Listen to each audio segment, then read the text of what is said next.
पत्थर की है, खड़ी है। 5 वर्ष के बालक का स्वरूप दिया गया है। 5 वर्ष के बालक की कोमलता, चेहरा कितना कोमल, मुस्कान कैसी, आंखों की दृष्टि कैसी, शरीर कैसा, उसमें देवत्व, वो भगवान का अवतार है, विष्णु का अवतार है, और एक राजा का बेटा भी है, तो राजपुत्र है,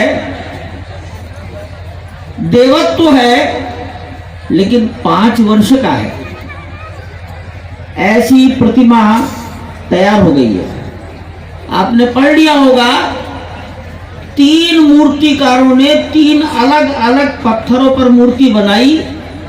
उसमें से एक मूर्ति को प्रभु प्रेरणा से स्वीकार कर लिया गया। सभी मूर्तियां हमारे पास रहेंगी, सबने बहुत तन्मयता से काम किया है, सबका सम्मान होगा। ये मूर्ति लगभग अगर पैर की उंगली से विचार करें तो आंख की भौं, ललाट, ये 51 इंच ऊंची है। इसके ऊपर थोड़ा मस्तक, थोड़ा मुकुट, थोड़ा आभा मंडल। मूर्ति की प्रतिष्ठा, इसकी पूजा विधि ये 16 जनवरी से प्रारंभ होगी। मूर्ति गर्भगृह में अपने आसन पर 18 तारीख की दोपहर को स्थापित कर देंगे। लगभग 1.5 टन की मूर्ति है, 1.5 टन। एकदम पत्थर है, श्यामल है। विशेषता ये रखी गई है कि अगर जल से स्नान हो, दुग्ध से स्नान हो, तो पत्थर का कोई प्रभाव दूध और पानी पर नहीं पड़ना चाहिए। अगर उस जल का आचमन कर ले तो उसका शरीर पर कोई दुष्परिणाम ना हो जाए, इसका विचार किया गया है। ऊंचाई का निर्णय करते समय यह विचार हुआ कि प्रत्येक वर्ष रामनवमी के दिन दोपहर को 12 बजे जब सूर्य भगवान चमक रहे हों तो उनकी किरण, भगवान का जन्म दोपहर को 12 बजे होता है रामनवमी के दिन, चैत्र शुक्ल नवमी। भगवान के ललाट पर सूर्य भगवान की किरण आकर पड़े। इस वैज्ञानिक कार्य को भारतवर्ष के अंतरिक्ष विज्ञानियों ने संपन्न किया है। ऐसा हो, इस आधार पर ऊंचाई का निर्धारण किया गया। मंदिर लगभग गर्भगृह तैयार हो गया है, पहली मंजिल तैयार हो गई है, वहीं पर प्राण प्रतिष्ठा होनी है। ऊपर की 2 मंजिलों का काम चलता रहेगा, दर्शन भी चलते रहेंगे। ये मंदिर, मैं ऐसा कह सकता हूं कि अपने में अद्भुत होगा। अभूतपूर्व तो नहीं कहना चाहिए, दक्षिण भारत में वैसे मंदिर हैं, लेकिन उत्तर भारत में इतनी अधिक नक्काशी और केवल पत्थर, ऐसी रचना शायद 200-300 साल में उत्तर भारत में कभी नहीं हुई होगी। निर्माण करने वाले इंजीनियर भी ये मानते हैं, मंदिरों को जो देखते रहते हैं वो भी मानते हैं। पत्थर की आयु 1000 साल है। धूप, हवा, पानी, इसका प्रभाव पत्थर पर पड़ता है। 1000 साल तक पत्थर का कुछ बिगड़ता नहीं।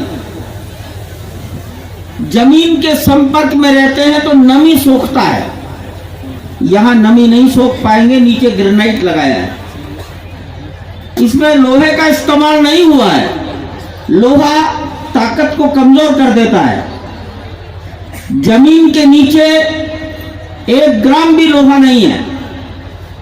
इस प्रकार की रचना की गई है कि जैसे जैसे आयु बढ़ेगी जमीन के नीचे एक बहुत ताकतवर चट्टान तैयार हो जाएगी, ऐसी रचना जमीन में है। और जमीन के ऊपर किसी भी प्रकार का कंक्रीट नहीं है। कंक्रीट की आयु वो चाहे जितना ताकतवर हो 150 साल से ज्यादा नहीं होती, और पत्थर ये 1000 साल का है। इसलिए हर काम को करने में आयु का विचार रखा गया है। सारा भारत एकात्मता का अनुभव यहां आकर करेगा। महर्षि वाल्मीकि का एक मंदिर बनाएंगे, महर्षि वशिष्ठ का मंदिर बनेगा, महर्षि विश्वामित्र का मंदिर बनेगा, महर्षि अगस्त्य का मंदिर बनेगा, निषाद राज का मंदिर बनाया जाएगा, माता शबरी का मंदिर भी बनाया जाएगा। और ऋषि पत्नी अहिल्या, भगवान ने किसी शिला को स्पर्श किया, वो नारी प्रकट हो गई, गौतम ऋषि की पत्नी, मंदिर बनेगा। भगवान के जीवन में वनवास काल में अंतिम परिचय हुआ है जटायु, एक बहुत ही सुंदर, आकाश में रावण को ललकारने की स्थिति में, ऐसे पोस्चर में एक विराट जटायु की स्थापना वहां कर दी गई है। जटायु स्थापित हो गए। ये मंदिर अपने में परिपूर्ण है। 22 तारीख को क्या करना, तो माननीय प्रधानमंत्री जी ने आप सबको कहा है, अपने गांव मोहल्ले में, अपने गांव मोहल्ले के मंदिर में वैसा ही आनंद मनाओ जैसा अयोध्या में होगा। हिंदुस्तान के 5 लाख मंदिरों में अगर ये आनंद होता है तो भारत उसमें राममय देश हो गया, ऐसा दर्शन संसार कर सकेगा। सायंकाल अपने घर के बाहर 5 दीपक जलाकर, करोड़ों घरों के सामने अगर 5 दीपक जलेंगे तो एक दिवाली रावण विजय के बाद आप मनाते हैं, एक ये दिवाली होगी। ये 22 जनवरी मैं व्यक्तिगत रूप से अपने जीवन में ऐसा मानता हूं जैसा हिंदुस्तान के जीवन में 15 अगस्त 1947, 15 अगस्त 1947 को हजारों साल की गुलामी के बाद आजादी मिली। हम अपने जीवन मूल्यों की रक्षा के लिए अपने मंदिरों को लगातार संघर्ष करते हुए वापस प्राप्त कर सके। ये 500 साल की लड़ाई का परिणाम 22 जनवरी। इसलिए इसका आनंद प्रत्येक भारतीय, प्रत्येक राम भक्त अपने गांव, अपने घर में मनाए। इसके बाद दर्शन करने जाए। 22 तारीख को आप लोग तो इसी क्षेत्र के हो, आधे घंटे में पहुंच जाओगे। 26 जनवरी के बाद आना, प्रतिदिन आना। हम भी कोशिश करेंगे कि आप जब तक दर्शन नहीं कर लेंगे मंदिर बंद नहीं कराएंगे। हमारी भी कोशिश होगी, अगर 12 बजे तक भी दर्शन करने से पूरा होगा तो किसी को खाली हाथ वापस नहीं जाने देंगे।